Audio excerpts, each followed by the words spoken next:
I was born because a man came to kill my father.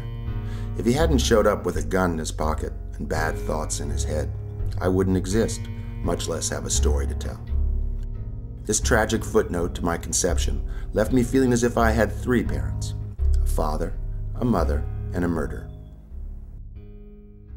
We have this family legend or this myth surrounding this event of this man coming to kill your father, but the specifics are kind of hazy. I mean, I don't know exactly what happened. I'm curious to know really what happened that day. I don't think anybody who's alive today knows exactly what happened. My father, your grandfather, came to Yale at the beginning of the Second World War, and he was a psychometrician, a wizard with statistics and numbers.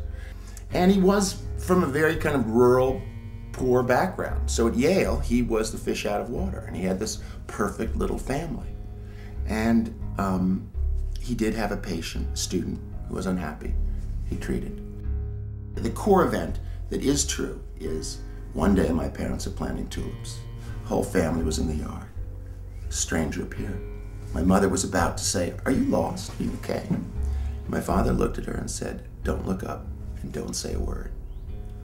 And the stranger walked down the road, and a few hours later, gunshots rang out, and he'd murdered another doctor, a psychiatrist, who was also connected with his case. And, of course, no one wanted to talk about it. It was a scandal. This eminent psychiatrist is murdered.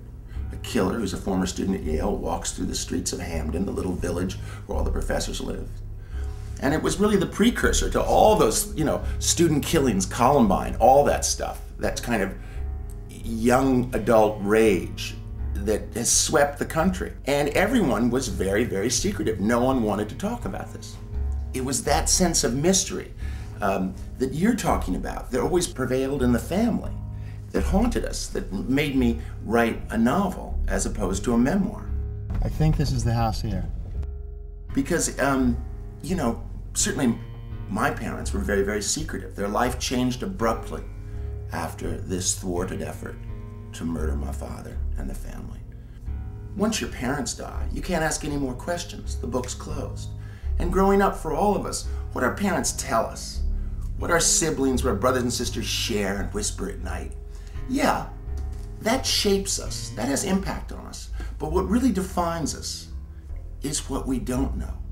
Because no one, every person in the world, no one knows what their parents whisper to each other at night.